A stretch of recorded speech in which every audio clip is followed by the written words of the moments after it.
হঠাৎ করেই আমার খালাতো বোন বলল আমার সাথে দেখা করতে আসবে।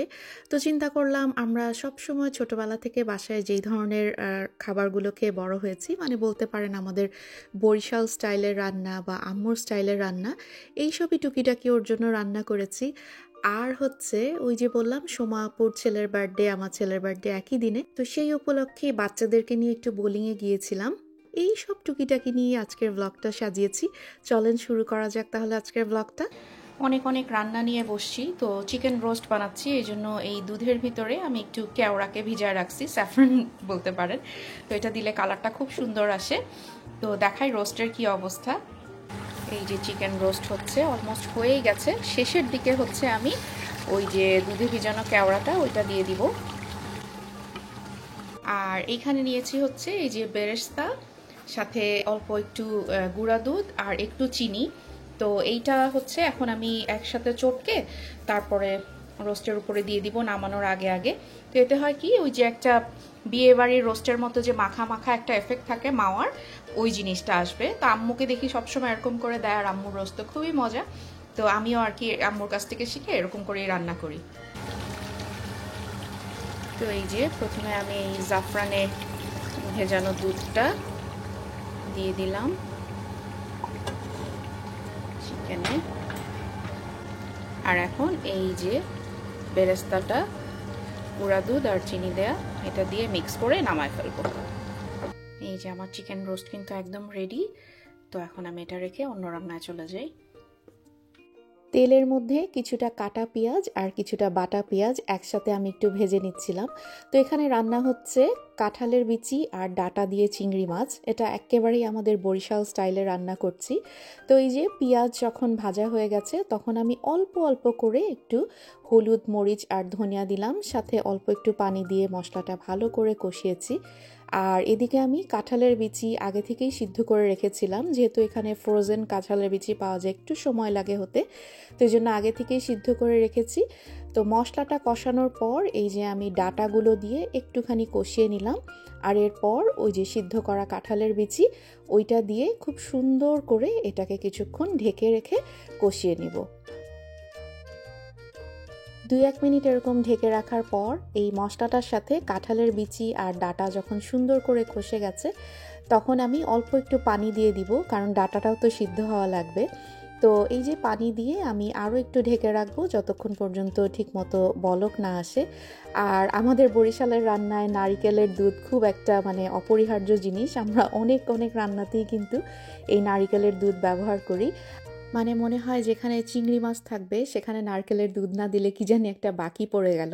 তো এই যখন পুরো জিনিসটায় বলক চলে আসলো তখন আমি কিছু চিংড়ি মাছ দিয়ে দিয়েছি। তো এটা কিন্তু খুব তাড়াতাড়ি হয়ে যায়, যেহেতু কাঁঠালের বিচিও আগে থেকে সিদ্ধ করা। তো এখন শুধু অপেক্ষা করব চিংড়ি মাছটা সিদ্ধ হওয়ার পর্যন্ত, আর পুরো তরকারিটা একটু মাখা মাখা হবে। এরপরে আমি নামানোর আগে অল্প কয়েকটা কাঁচামরিচ দিয়ে নামিয়ে ফেলবো।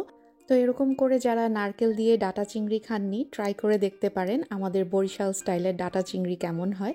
এখানে রান্না করেছিলাম হচ্ছে মটরশুঁটি দিয়ে রুই মাছ ভুনা।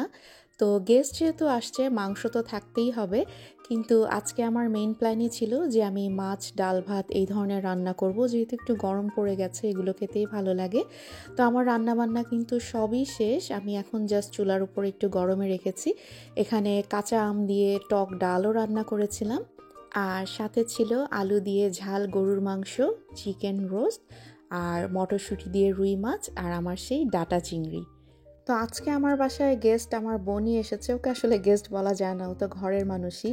তো এই জন্য আমি খুব রিল্যাক্সভাবে খুব ইনফর্মালি আর কি টেবিল সাজাচ্ছিলাম, কারণ আমরা দুই বোন বসে খাওয়া দাওয়া করব, গল্প টল্প করব, এত ফর্মালিটিসের আসলে কিছু নাই। তো এই জন্যই আর কি দুই বোন মিলে খুব রিল্যাক্স করে গল্প করতে করতে খাবারগুলো বাড়ছিলাম। সার্ভ করার আগে আমি ধনিয়া পাতাটা দিয়েছি, কারণ আগে থেকে দিয়ে রাখলে দেখা যায় ধনিয়া পাতার রঙটা নষ্ট হয়ে যায়। তো এই ডাটা চিংড়িটা আজকে অনেক দিন পর রান্না করলাম। অনেক দিন থেকেই ফ্রিজে কাঁঠালের বিচি ছিল, কিন্তু মানে একা একা খেয়ে আসলে মজা লাগে না। তো আজকে যেহেতু ও আসলো এই জন্য আমি রান্না করলাম। তো সব কিছু টেবিলে নিয়ে এসেছি। এই যে টক দিয়ে হচ্ছে ডাল চচ্চড়ি, মাছ, তারপর একটু সালাদও করেছিলাম। তো দুই বোন মিলে খুব মজা করে গল্প করছিলাম আর আজকের লাঞ্চটা করেছি। তো পরের দিন সোমা আপু আমাদের দাওয়াত দিয়েছিল বাচ্চাদের নিয়ে বোলিং করতে যাবে। তো আমাদের বাচ্চারা আসলে এখন এমন একটা বয়সে এসেছে, ওরা না ছোট না বড়, তো এই জন্য ওরা বাইরে ঘোরাঘুরির থেকে দেখা যায় এরকম কোনো অ্যাক্টিভিটিতে গেলে খুবই পছন্দ করে। তো আসলে ওদের কথা চিন্তা করেই এই বোলিংয়ের সেশনটা বুক করা হয়েছিল। খুব এনজয় করেছে বাচ্চারা, সাথে আমরা বড়রাও কিন্তু বোলিং করেছি। তো বেশ অনেকক্ষণের জন্যই আমরা বুকিং নিয়েছিলাম, আর বাচ্চারা এত এনজয় করেছে, মানে আমাদের সময়টা একেবারে সার্থক।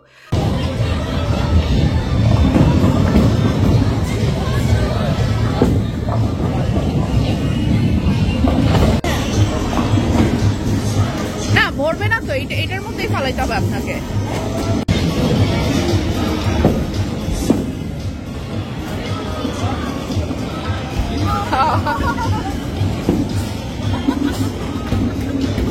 আরেকবার নেন।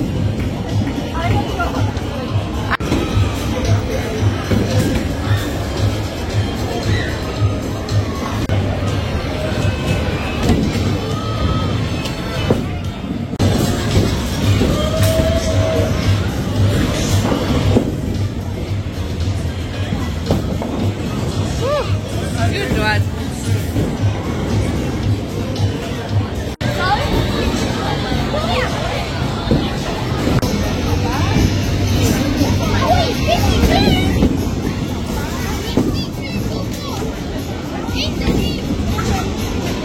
বোলিং শেষ করার পর সোমা আপু আর মাসুদ ভাই সব বাচ্চাদের সহ নিয়ে গিয়েছিল আমাদের একটা টার্কিশ রেস্টুরেন্টে লাঞ্চ করতে।